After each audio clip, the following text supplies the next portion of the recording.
여러분 안녕하십니까. 오늘 여러분과 함께 강연을 할 전북대학교 정치외교학과 명예교수인 송기도라고 합니다.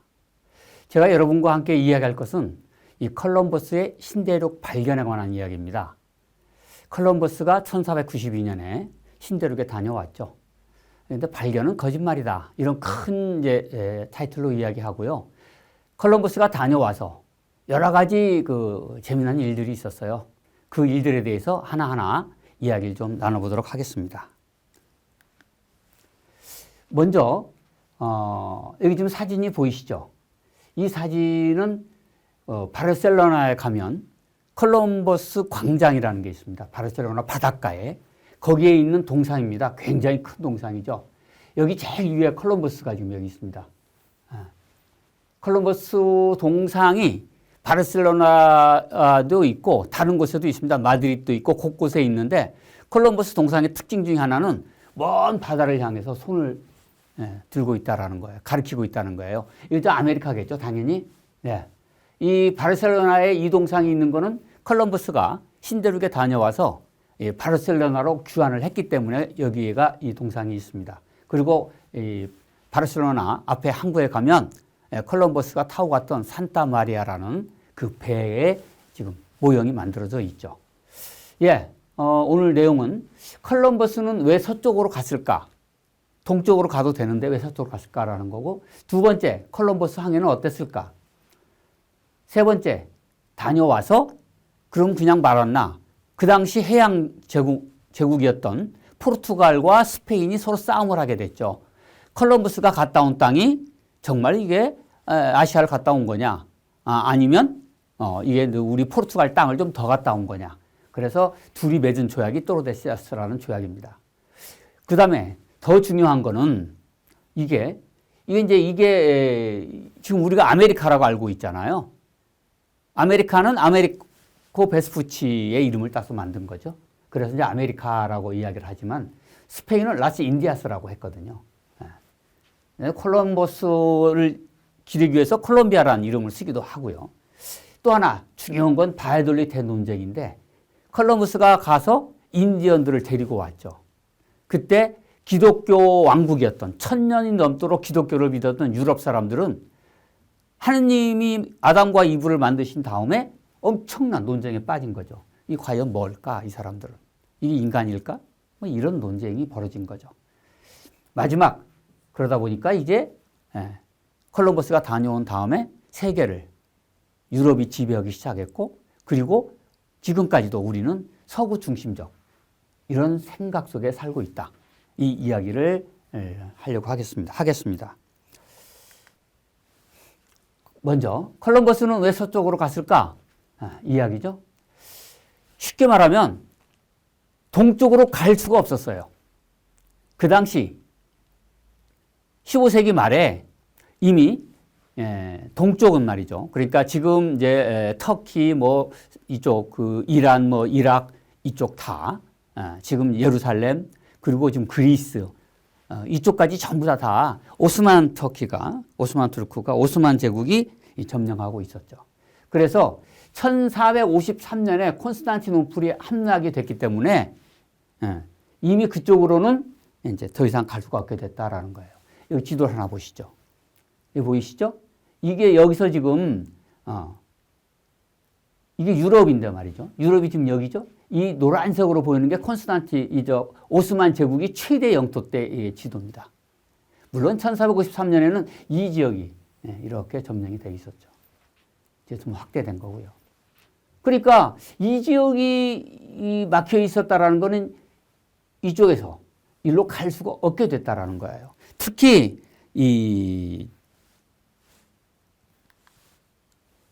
이쪽 오스만 제국이 점령을 하면서 소위 동방으로 향하는 그런 길, 소위 실크로드라고 이야기하죠. 또는 스파이시로드라고 이야기합니다. 실크로드는 이제 북쪽에 있는 길을 말하는 거고, 스파이시로드는 인도 남쪽에서 올라오는 그런 길이죠. 그래서 향신료 가격이 엄청나게 폭등을 했어요. 후추 있죠. 지금 우리는 식당 가면 누구나 다 먹는 후추지만 그 당시는 유럽에 후추가 없었어요. 그래서 후추를 검은 황금이라고 이야기할 정도로 후추가 비싸게 거래가 됐단 말이죠. 지금 저 스테이크, 고기 먹을 적에 고기에다가 후추를 빻아서 거기다가 이렇게 뿌려서 먹잖아요. 고기 맛이 훨씬 달라지고, 그 다음에 고기를 오래 보존할 수 있게 되고, 그래서 후추 가격이 엄청 폭등을 했고, 이 오스만 제국은 무역을 차단하기 시작했어요. 그러니까 어쩔 수 없이 이쪽 동방으로 가는 길을 찾아갈 수밖에 없게 됐다라는 거예요. 이게 필요는 발명의 어머니라고 그러잖아요. 그래서 신앙으로 개척할 수밖에 없었다. 이제 이런 이야기를 할 수 있겠고요. 두 번째, 마르코 폴로가 쓴 동방견문록입니다. 동방견문록은 마르코 폴로가 1271년에서 1295년까지 약 한 25년 동안 원나라의 쿠빌라이 칸 때 거기 가서 관리로서 일을 했었거든요. 근데 이제 돌아와서 나중에 25년 후에 돌아와서 이 동방견문록이라는 책을 씁니다. 그 당시 사람들은 잘 몰랐죠. 근데 거기에 이 동방견문록에 여기에 이제 말하자면 많은 이야기가 써 있어요. 특히 그 중에 카타이와 칩방고에 대한 이야기인지. 근데 동방견문록은요, 지금도 논의가 되고 있어요. 이게 진짜냐, 거짓말이냐, 이게 마르코 폴로가 진짜 갔다 온 거냐. 근데 그 책 내용에 보면, 그 당시 거기 살지 않으면 알 수 없었던 그런 이야기들을 많이 써놨다라는 거예요. 어쨌든, 동방견문록이라는 책이 많은 사람들이 읽어봤는데 이 내용에 이런 게 있어요. 이 동양의 이제 카타이는 어디를 말하자면 지금 중국을 말하는 겁니다. 이게 원나라겠죠, 그 당시. 그리고 칩방고는 지금 일본을 말하는 겁니다. 일본. 근데 칩방고를 설명을 하면서 거기서 카타이에서 동쪽으로 가면 섬나라가 하나 있는데 그 섬나라에는 한 번도 외국의 침략을 받은 적이 없다. 유사일에. 그리고 거기에는 그렇기 때문에 수없이 많은 금이 있는데 금이 바깥으로 나온 적이 없다. 한 번도. 그리고 거기에 가면 이 궁궐이 있는데 궁궐이 이렇게 기와까지 다 금으로 만들어져 있다. 그 당시 유럽 사람들 눈이 빵 떠지는 거지. 아니, 금으로 만들어져 있대요. 지붕이 다. 그냥 가서 갖고 오면 되잖아, 지금. 미치는 거죠. 한마디로 말하면. 콜럼버스 항해 일기. 콜럼버스가 배 타고 갈 적에 이 책을 가지고 갔다는 거예요. 1458년 라틴어판 동방견문록 이 책을 가지고 갔어요. 나중에 지금 세비야에 콜럼버스 도서관이 있는데 거기에 이 책이 좀 있습니다. 콜럼버스가 메모하고 쓴 글이에요. 그리고 콜럼버스 항해 일지 뭐라고 써 있냐면 나는 이제 그레이트 칸을 만날 것이다. 이 그레이트 칸이라는 건 칸은 왕을 말하는 거예요. 이 그레이트 칸, 위대한 왕을 만날 것이다. 동방에. 그리고 이제 카타이 칩방고 이야기가 써 있고 이제 그런 책. 그러니까 그 책에 대해서 콜럼버스가 엄청 가고 싶어 했던 거죠. 세 번째, 토스카넬리 지도예요. 이거죠. 그러니까 그 당시 사람들은 되게 이제 지구가 둥그렇다라는 생각을 하기 시작했을 때거든요. 그런데 토스카넬리는 지도에서 서쪽으로 가면 인도로 갈 수 있다라는 이야기를 했고요. 아시아에 가는 최단 경로는 대서양 횡단이다, 지금. 이렇게 이야기를 했어요. 근데 물론 이제 토스카넬리는 이탈리아의 원래 천재 과학자였고 그 뭐 수학자고 그랬는데요. 나중에 이제 이 토스카넬리가 자기 친구인 포르투갈의 주교한테 편지하고 이 지도를 보냅니다. 토스카넬리 지도를 한번 보시죠. 이게 1474년 토스카넬리가 그린 지도다 이렇게 되는 거예요. 이 지도는 나중에 1800년경에 다시 보관된 거예요. 토스카넬리가 그린 지도는 없었어요. 근데 이렇게 됐을 거다라는 거예요. 그래서 토스카넬리가 생각했던 지도는 어디냐면 여기가 지금 이제 스페인 아닙니까? 여기 스페인이고 여기 포르투갈이고. 그 당시 여기는 정확하게 다 알았죠. 이 섬들, 카나리아 섬, 아소레스 섬, 뭐 이런 거죠. 마데이라 섬.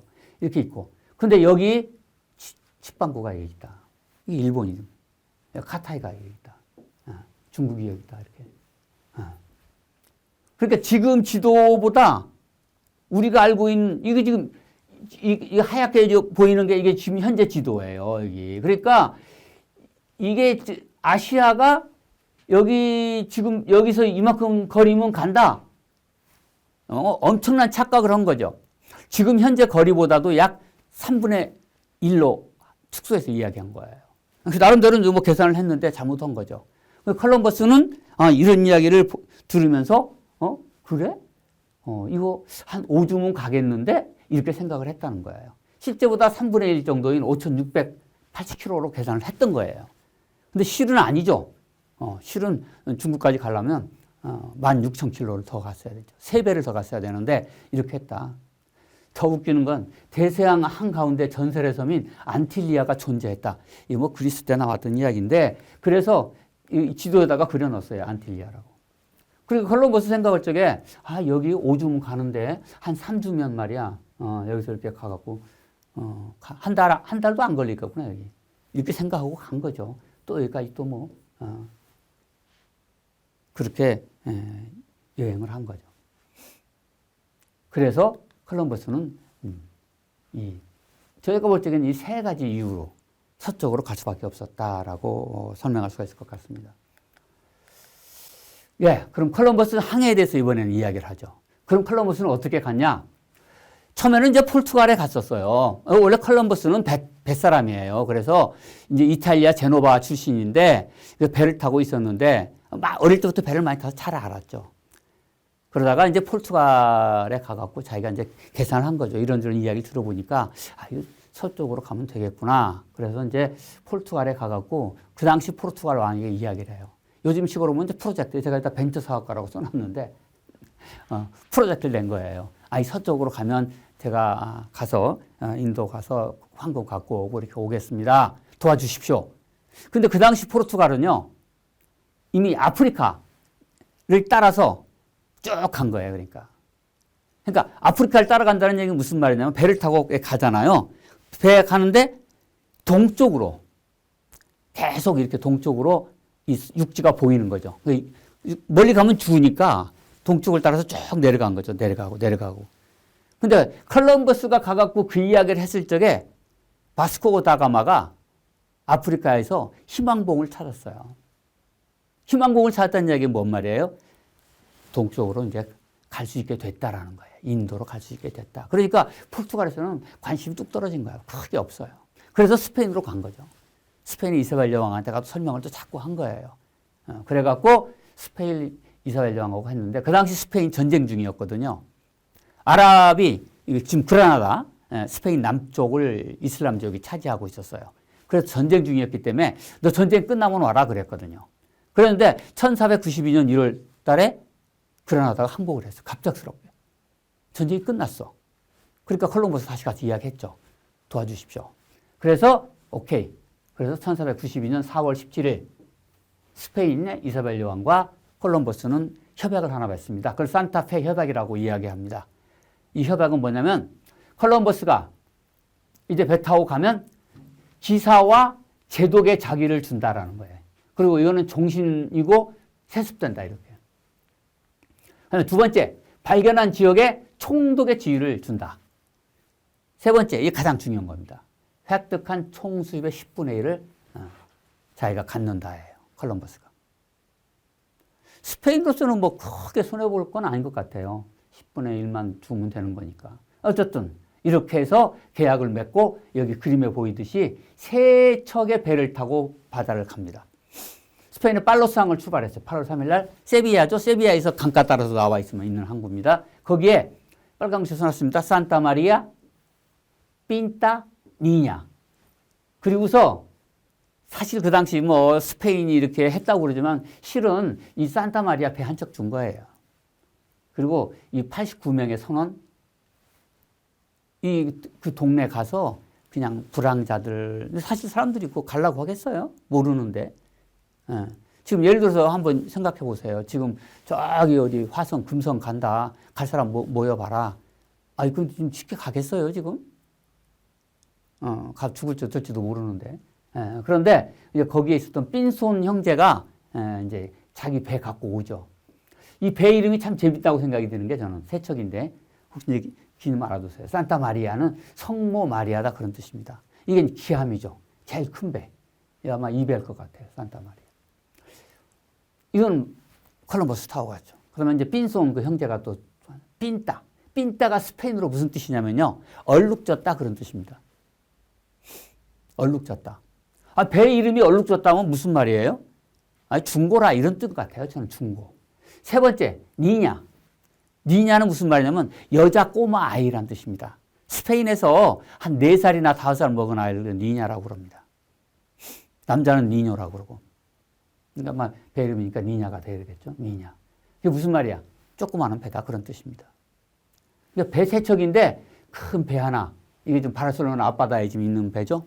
그다음에 중고 배 하나, 조그마한 배 하나. 세척 타고 71일 동안 항해를 했다. 지금 이런 바다를 간 거죠. 그래갖고 이 남쪽에 9월 6일 날 카나리아 제도. 이거 스페인 당시 스페인 식민지였죠. 스페인 지금도 이제 스페인 땅입니다만 아프리카 앞에 있는 거죠. 여기 출발해갖고 10월 12일 날 10월 12일 산살바도르에 도착합니다. 산살바도르가. 그래서 이제 그때 이걸 도착했기 때문에 10월 12일을 미국이나 이쪽에서는 콜럼버스 데이라고 그래갖고 지금 다 기념하고 있고요. 이제 많은 중남미의 라틴 아메리카의 많은 국가들이 디아 데 히스파니다. 지금 이제 히스파니 날 뭐 이런 식의 이름으로 다 기억하고 이걸 기념하고 있습니다. 1494년 3월 15일 스페인 바르셀로나로 귀환을 합니다. 그 당시는 왕이 있는 곳이 바로 수도죠. 그러니까 그 당시 스페인의 왕이 바르셀로나에 있었습니다. 그래서 스페인으로 왔죠. 갔다 와서 제일 먼저 났던 게 뭐야? 우리는 콜럼버스 달걀이라고 들어보셨죠? 콜럼버스 달걀.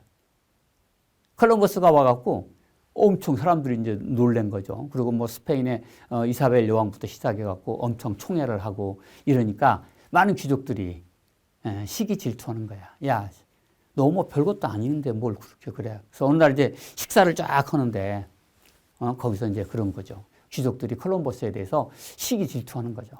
당신이 한 게 크게 뭐 있어? 배 타고 갔다 온 것밖에 더 있어? 이렇게 이야기를 한 거죠.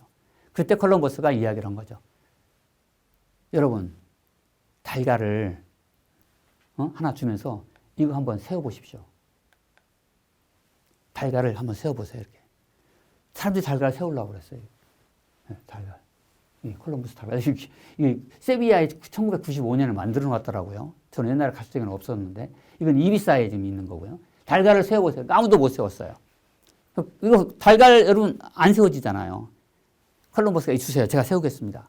그래서 주니까 달걀을 탁 깨갖고 세웠어요.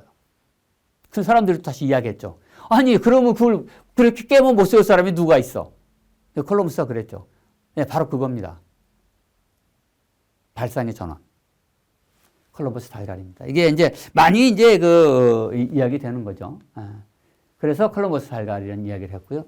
그 다음에 이제 갔다 와서 이게 저기 아까 지도 잠깐 나왔으니까 보시죠. 여기 팔로스 항을 출발해서 여기 이슬라스 까나리아스. 이게 이제 스페인의 섬이었죠. 마데이라는 저기 포르투갈 섬이고요. 여기는 이제 이비사가 아소레스라는 포르투갈 섬이고요. 그러니까 대서양에 가장 멀리 나가 있는 데죠. 그래서 여기 카나리아 섬을 출발해 갖고 이렇게 가서 여기 바하마스 여기가 이제 도착이 됐죠. 그리고 이제 쿠바 이렇게 들렸다가 일부를 여기다 남겨두고 다시 돌아와서 아소레스라는 포르투갈 땅에 왔어요. 포르투갈 사람들이 물어봤겠죠. 어디서 왔냐고. 아, 나 저기 아시아에 갔다 왔어. 인도 갔다 왔어. 이렇게 그렇게 얘기 안 했어요. 위험하죠. 그냥 아니라 이쪽 밖에 나갔다 왔다 그러고. 그리고 배 세 척을 타고 갔는데 여기서 배 한 척이 무너져서 두 척이 이게 도착이 됐죠. 두 척이 왔다가 여기서 한 척이 무너져서 한 척만 타고 이렇게 와서 여기 온 겁니다. 이게 이제 콜럼버스 항해고요. 그 다음에 이제 항해를 4번을 더 했죠. 여기 이제 지도에 빨간 글씨로 됐던 게 첫 번째 항해고, 두 번째 항해, 여기 약간 밤색으로 되어 있는 거죠. 이때는 정말 많은 사람이 갔어요. 이제 스페인도, 이게 이제 진짜 인도 길을 알았구나. 그럼 이제 대규모로 보내자. 그래서 정말 엄청나게 많은, 대규모, 항해단이 갔죠.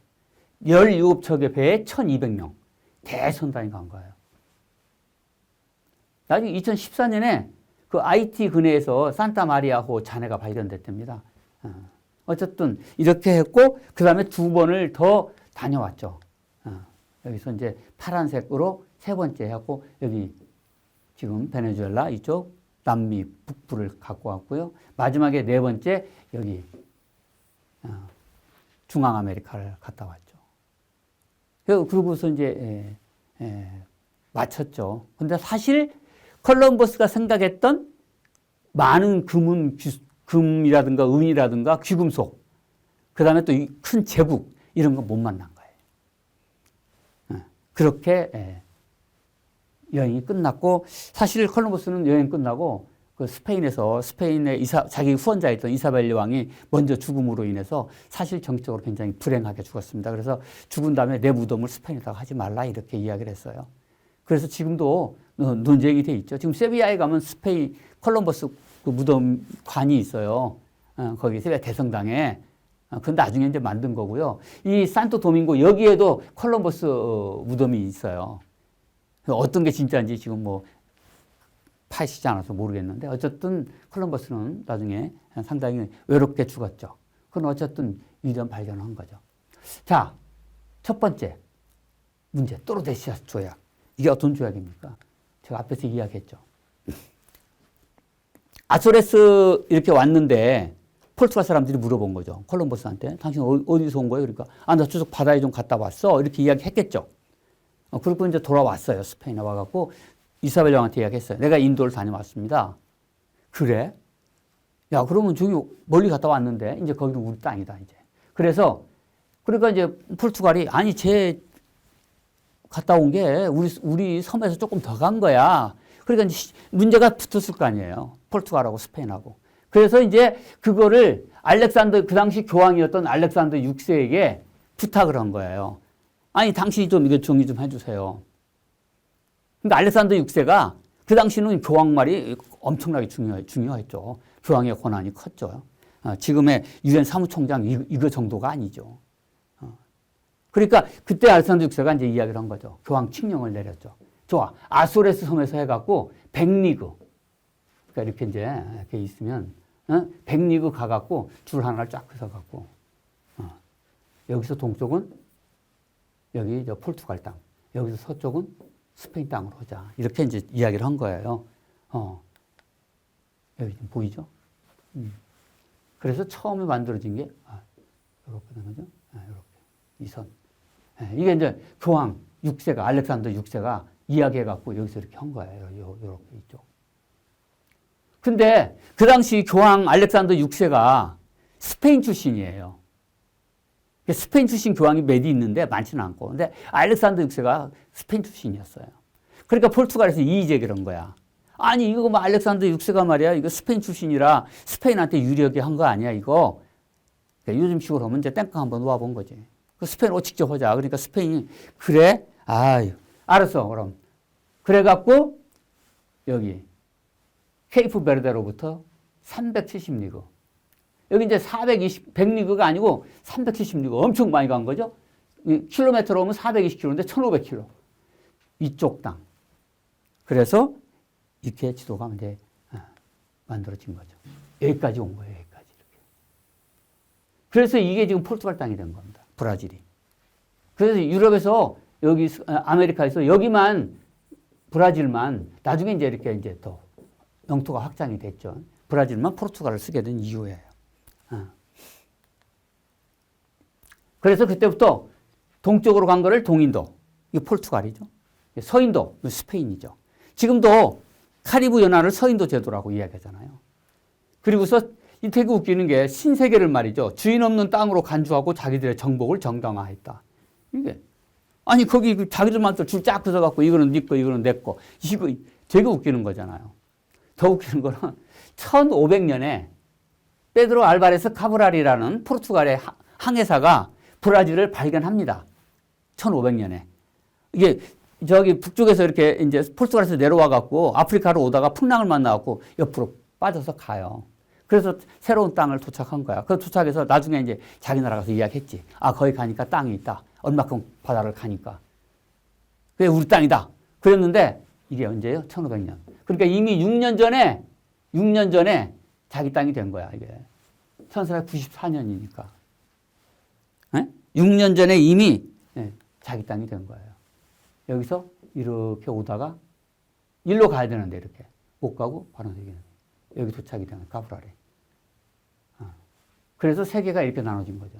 이제 여기는 이제 나중에 사라고사 조약이라고 그래갖고, 나중에 여기만 이렇게 하다 보니까, 그러면 이거 무한정 가면 이게 복잡하잖아요. 그러니까 스페인과 포르투갈이 다시 이야기를 한 거죠. 그래서 사라고사에서 다시 만나갖고 이쪽도 정하자. 그래서 이게 서인도, 동인도 이렇게 된 거죠. 자기들 마음이 자기들 마음대로 이렇게 나눴어요. 예. 이렇게 해서 이 세상을 나눴죠. 근데 그때 프랑스나 말이죠. 다른 나라들은 그러면 그 당시만 해도 이 별로 발언권이 크지 않았어요.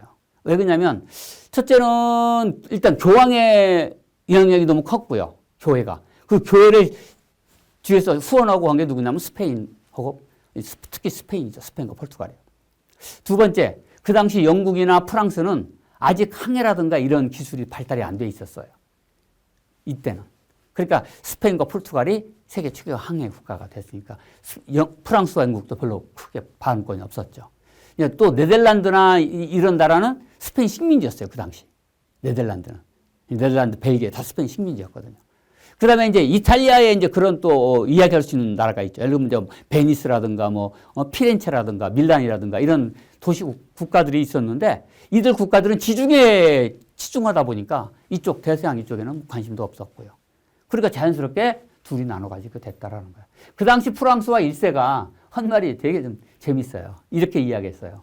아담의 유언장에 발견된 미지의 땅이 모두 스페인과 포르투갈 땅이라는 말이 있었는가? 그죠? 언제 아담 유언장에 이런 말 써 있었나요? 앞으로 발견하면 그건 스페인하고 포르투갈 나눠 가져라. 동의할 수 없다 이런 거죠. 인정하지 않았죠. 그 후에 이제 프랑스나 영국도 이제 해양으로 나가기 시작하면서 같이 뛰어들었죠. 예. 오늘 이 시간은 이제 여기까지 하고 다음 시간에 더 이어서 계속 이야기를 하도록 하겠습니다.